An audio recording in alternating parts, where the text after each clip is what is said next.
जो रिश्तों के टूटने के बाद भी उसमें जीते रहते हैं। उनकी स्मृतियों में वो दोस्त रहते हैं, उनकी स्मृतियों में वो संबंध रहते हैं, उनकी स्मृतियों में वो रिलेशन रहते हैं। मैं ऐसे दोस्तों की बात कर रहा हूं। ऐसे दोस्तों को बचाना बहुत जरूरी है और इसके लिए सबसे पहले आपको जो करना है वो ये है कि ठेस लगाने से बचे। और दूसरी बात है, दोस्ती के बीच में काउंटर अटैक नहीं हो। तो रिश्तों के अंदर अगर जीना है तो आपको यह समझना होगा कि मुझे वो सब चीजें त्यागनी पड़ेगी जहां पे मेरे अंदर अहंकार है, मेरे अंदर अपने होने की हेकड़ी है। और सबसे बड़ी बात है कि आपके अंदर जो एक सुपीरियरिटी कॉम्प्लेक्स होता है उससे आपको दूर रहना पड़ेगा। लेकिन किसी तीसरे को अगर आरोपित करना शुरू कर दिया तो मित्रों, ऐसे रिश्ते फिर लाख कोशिश कर ले आप, उनको आप बना नहीं पाएंगे। कभी भी आप पूछ लें क्या कर रहे हो, कहां थे, और जब आप ये सवाल पूछेंगे और सामने वाला अचकचाएगा नहीं और वो डायरेक्ट आपको जवाब देगा, इसका मतलब अभी भी आपके रिश्ते सजीव हैं। और अगर वो कन्नी काटने लगे, अगर वो आपको जवाब देते वक्त बहाने बनाने लगे, या वो जहां पर है उस जगह का नाम नहीं बता करके कहीं दूसरी जगह का नाम बताए, इट मीन्स आप समझ लीजिए कि या तो आपका रिप्लेसमेंट हो चुका है।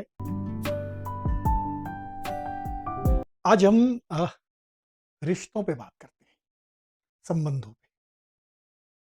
सामान्य तौर पर रिश्तों को या संबंधों को जब तक हम नहीं समझते हैं, जब तक उसमें टूटन नहीं आ जाती। टूटन आने के बाद में हमें ऐसा लगता है कि कुछ दरक गया है और ये टूटन बड़ी त्रासद होती है। लेकिन टूटन आती क्यों है? यहां पर मैं एक बात तो स्पष्ट कर देना चाहता हूं कि अगर आप ये समझते हैं कि रिश्तों का आधार स्वार्थ है, तो शायद आप बहुत बड़ी गलती में हैं। सभी रिश्तों का आधार स्वार्थ नहीं होता। हाँ, ये जरूर होता है कि रिश्तों को निभाने के लिए एक खास तरह का धैर्य आपको चाहिए। और धैर्य तभी आता है जब आप प्रतिक्रिया को डिले करते रहते हैं, लंबित करते रहते हैं। तुरंत कुछ कहने से बचना ही रिश्तों को बचाना है। आप कहें, कहना भी चाहिए। अगर आप रिश्तों में कह नहीं सकते हैं तो आप रिश्तों को ढो रहे हैं, और ढोने का मतलब होता है आप रिश्तों को भार समझने लगे हैं। लेकिन ठेस मत लगाएं। अगर आपने कहने में जरा भी लापरवाही बरत दी, या कि आपको यह पता ही नहीं चला कि आप क्या चीज किसके सामने कह रहे हैं, ठेस लगी। बहुत आसान है ठेस लगाना।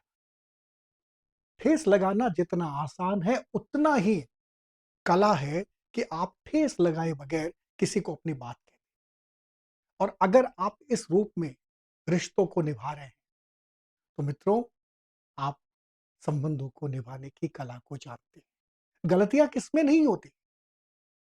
कौन परफेक्ट है, कौन पूर्ण है? कोई भी पूर्ण नहीं है। और सबसे बड़ी बात है कि आपने जब किसी से रिश्ता जोड़ा था तो पहला आधार गलतियां थी या अच्छाइयां थी? मैं आपको बताता हूं, न तो उसका आधार गलतियां थी, न उसका आधार अच्छाइयां थी। वो एक संवेग था जो आपको जोड़ता था। आपको लगता था कि हाँ, ये कुछ कुछ मेरे जैसा है, या इसको मैं अपनी बात कह सकता हूं। और यहीं से तो रिश्ता जुड़ता है, यहीं से तो संबंध होते हैं। वरना आप सोचे कि आप अपने रिश्तेदारों से, जिनका नाम ही रिश्तेदारी से शुरू होता है, संबंधियों से जितने बेहतर तरीके से नहीं जुड़ पाते, जितने आप उनके खास नहीं हो पाते, उतने किसी दूर दराज के दोस्त के साथ कैसे सहज हो पाते। तो आप में एक संवेग था, सामने वाले में एक संवेग था, दोनों जुड़े। इसको आप चुंबक कह सकते हैं। लेकिन फिर ऐसा क्या हुआ कि वो रिश्ते दरकने लगे? तो सबसे पहले तो अगर ऐसा कुछ दरकना, ऐसा कोई टूटना अगर आपको महसूस होने लगा है, तो एक आत्मचिंतन के दौर से खुद को निकालिए। कहीं टूटने का कोई वाजिब आधार सामने वाले के पास तो नहीं है? हो सकता है आप भी गलत हो सकते हैं। आप अपनी गलतियों को स्वीकार करें और सोचना शुरू करें कि कहीं मैं गलत तो नहीं हूं, कहीं मैंने अकारण ठेस तो नहीं पहुंचा दिए, और कारणवश भी अगर कोई गलती कर रहा है और सार्वजनिक रूप से आप उसको कहेंगे तो ये ठेस लगाना ही तो हुआ। और सिर्फ इतना नहीं, ठेस लगाना तो फिर भी दोस्त मान लेता है, उसको लगता है कोई बात नहीं है, दोस्त है। लेकिन चाहतों को थोपना ठीक नहीं। सबसे पहले तो बचें कि अगर आप अपनी अपेक्षाओं को, अपनी चाहतों को थोप रहे हैं, आप तराशने की कोशिश कर रहे हैं। जिस मित्र को आपने स्वीकार किया था जैसा है वैसा का वैसा, और उसके बाद में आपने कोशिश की कि अब इसको मैं तराशता हूं, वहां पे स्वीकार्यता नहीं होगी, क्योंकि मित्रता बराबर की जगह पर होती है, एक ऐसे प्लेटफॉर्म पर होती है जहां पे दोनों साथ खड़े होते हैं। याद रखें, मित्र का रिलेशन बराबर का होता है, गुरु और शिष्य वाला नहीं होता, बाप और बेटे वाला नहीं होता। मित्रता मतलब बराबर की बात। और अगर आप ऐसे में तराशने की कोशिश कर रहे हैं तो आप गलती कर रहे हैं। हाँ, आपको लगता है कि इसके अंदर ये विशेषता है और इसको मुझे आगे बढ़ाना चाहिए, तो बात दूसरी है। लेकिन एहसान के साथ, अपेक्षा के साथ, चाहत के साथ आप उसके लिए कुछ करने की कोशिश करेंगे तो शायद उसको ठेस लगे, और ये जो ठेस लगेगी वो दूर तक धीरे धीरे एक खास तरह के मौन में तब्दील हो जाएगी, एक चुप्पी में तब्दील हो जाएगी, एक औपचारिक बन करके रह जाएगी, और धीरे धीरे ये टूटन का शिकार। तो सबसे पहले तो आप कोशिश करें कि आप टूटन से अपने रिश्तों को बचाएं, चाहे एक विश्राम दें, चाहे एक दूसरों को समझने के लिए समय दें, चाहे संवाद करें, लेकिन इस टूटन से बचने की कोशिश करें कि अगर आपने इस टूटन को और ज्यादा टूटने दिया और आगे बढ़ाते रहे, आपने इसको समझा नहीं, कारण को समझा नहीं, तो शायद हो सकता है कि आप दोनों के बीच में जो दूरी है वो आप दोनों को साल ले लगे। और सच्ची बात यह है, रिप्लेसमेंट कहीं किसी का नहीं है। दुनिया में आप रिश्ते नए बना सकते हैं, दुनिया में आप दोस्त नए बना सकते हैं, लेकिन आप अपने पुराने रिश्ते या पुराने दोस्त की कीमत पर कभी नहीं बना सकते। हाँ, वो लोग स्वार्थी होते हैं जो दोस्त की भरपाई दोस्त से कर लेते हैं। शायद वो व्यवहारिक ज्यादा होते हैं, लेकिन मैं जिनकी बात कर रहा हूं वो संवेदनशील लोगों की है, और खास तौर से उन लोगों की बात कर रहा हूं जो रिश्तों के टूटने के बाद भी उसमें जीते रहते हैं। उनकी स्मृतियों में वो दोस्त रहते हैं, उनकी स्मृतियों में वो संबंध रहते हैं, उनकी स्मृतियों में वो रिलेशन रहते हैं। मैं ऐसे दोस्तों की बात कर रहा हूं। ऐसे दोस्तों को बचाना बहुत जरूरी है, और इसके लिए सबसे पहले आपको जो करना है वो ये है कि ठेस लगाने से बचे। और दूसरी बात है, दोस्ती के बीच में काउंटर अटैक नहीं होते। अगर किसी दोस्त ने आपको कह दिया कि तू गलत है, तो आप तुरंत ना कहे कि तू भी गलत है। ऐसा नहीं, आप समझने की कोशिश करें कि वो मुझे गलत क्यों कह रहा है, और उसको समझाएं। और एक बड़ी बात बताता हूं कि अगर आपको रिश्तों को बचाना है, अगर आपको रिश्तों को लेकर के बहुत दूर तक आपको बढ़ना है, तो आप कमियां मत गिनाएं, बल्कि विशेषताओं को आगे बढ़ाने की बात करें। वो जैसा है उसके अनुकूल उसको वातावरण देवे, और उसी अनुरूप उसको ढालने के लिए आगे बढ़ाए। एक समय आएगा जब वो कहेगा कि मुझे क्या करना है, तब आप उसे कहना कि मित्र, मैं यही चाहता था कि तुम मुझसे ये पूछो। ये तब होगा जब आपके रिश्तों में निरंतरता होगी।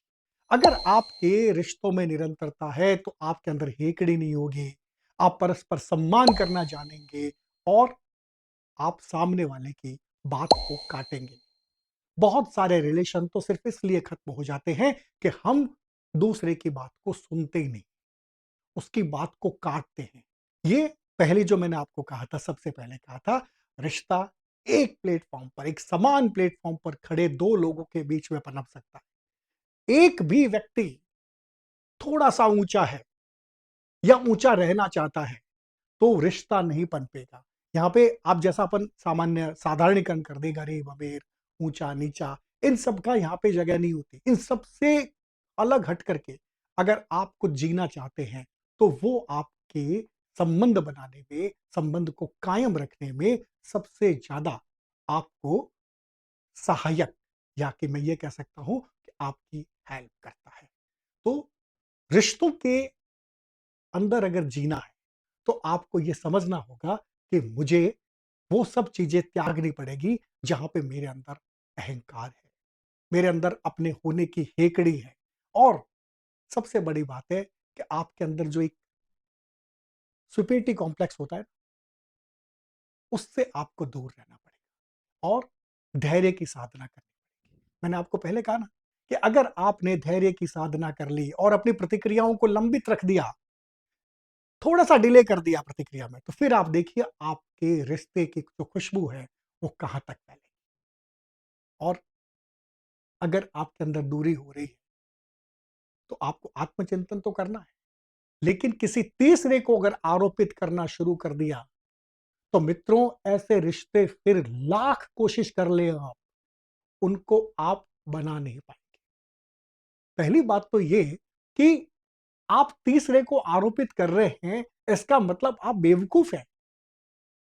आपने जब रिश्ते बनाए थे तो आपने परस्पर रिश्ते बनाए थे, और आप कह रहे हैं कि किसी तीसरे की साजिश से, किसी तीसरे की वजह से मेरे रिश्ते खराब हो गए। आप बेवकूफ हैं, या आपको इतनी भी समझ नहीं है कि कोई आपके रिश्ते खराब कर सकता है?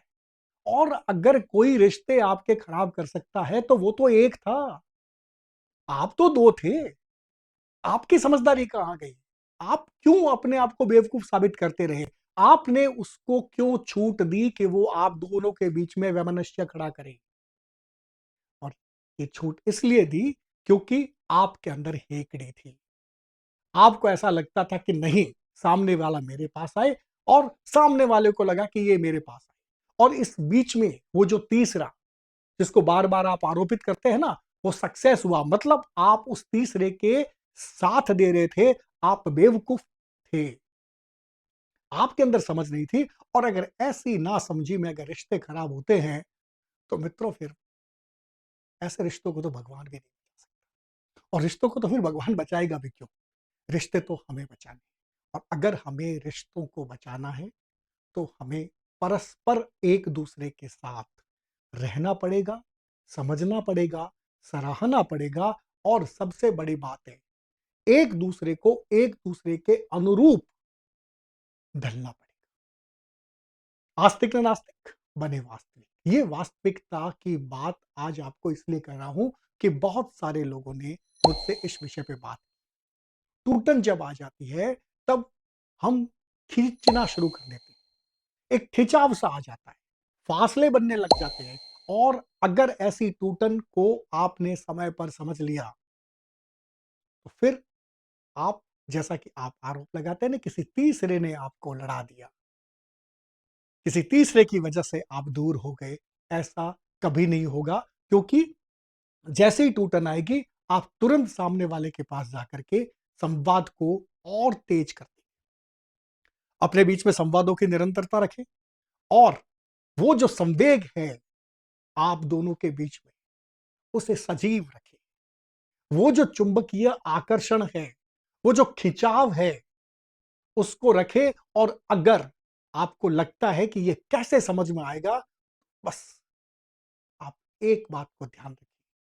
जिस दिन आपको अपने दोस्त के प्रति ये सोच आए ही नहीं, सवेरे से लेकर शाम तक वो कहां होगा, वो कैसा होगा, वो क्या कर रहा है, एक अंग्रेजी का शब्द है ना, मिस करना। अगर आपको लगता है कि आपको उसकी याद नहीं आई है, इसका मतलब आप उससे दूर जा रहे हैं। और अगर आपको लगता है कि नहीं, मैं याद कर रहा हूं, तो आप याद करना जताए भी। आप एक सामान्य से एक सवाल पूछें, क्या कर रहा है, और बेवजह फोन कर ले। रिश्तों में औपचारिकता नहीं होती मित्रों, और रिश्तों का आधार समझौता भी नहीं होता। अगर आपको लगता है कि रिश्तों का आधार समझौता होता है, तो आप फिर गलती में हैं, और रिश्तों में कहीं भी औपचारिकता नहीं होती। कभी भी आप पूछ लें, क्या कर रहे हो, कहां थे, और जब आप ये सवाल पूछेंगे, और सामने वाला अचकचाएगा नहीं और वो डायरेक्ट आपको जवाब देगा, इसका मतलब अभी भी आपके रिश्ते सजीव हैं। और अगर वो कन्नी काटने लगे, अगर वो आपको जवाब देते वक्त बहाने बनाने लगे, या वो जहां पर है उस जगह का नाम नहीं बता करके कहीं दूसरी जगह का नाम बताए, इट मीन्स आप समझ लीजिए कि या तो आपका रिप्लेसमेंट हो चुका है और या रिप्लेसमेंट आपका होने वाला है। ऐसे लोगों की बिल्कुल जरूरत नहीं है मित्रों, जिनके पास आपका रिप्लेसमेंट है। लेकिन उन लोगों की आपको समझ होनी चाहिए जो आपके बगैर नहीं रह सकते। कहते हैं ना कि हम रोज एक रिश्ते में जीते हैं, हम रोज एक संबंध बनाते हैं। हम इस दौर में, जिस समय में हम जी रहे हैं, वहां पे हो सकता है कि हमें रोज नए नए लोगों से मिलना पड़े। एक सच ये है कि हमारे जो प्रिय होते हैं, जिनके बगैर हम नहीं रह सकते हैं, वो बहुत कम लोग होते हैं। और ऐसे कम लोगों को समझना बहुत जरूरी है, जानना बहुत जरूरी है। और अंतिम बात, उनको भी यह महसूस करवाना बहुत जरूरी है कि हम तुम्हारे बगैर रह नहीं सकते। रिश्तों को संभालें, संबंधों को संभालें और जीवन के प्रति एक वास्तविक नजरिया जो है उसको अपनाएं। आस्तिक न नास्तिक, बने वास्तविक। आज की हमारी ये कड़ी आपको कैसी लगी हमें बताइएगा। हम फिर कुछ ऐसे ही विचारों के साथ, कुछ ऐसे ही सवालों के साथ आपसे चर्चा करेंगे। तब तक हमें आज्ञा दीजिए। नमस्कार। हाँ अंधेरा आज हम तो जीत लेंगे, बढ़ चले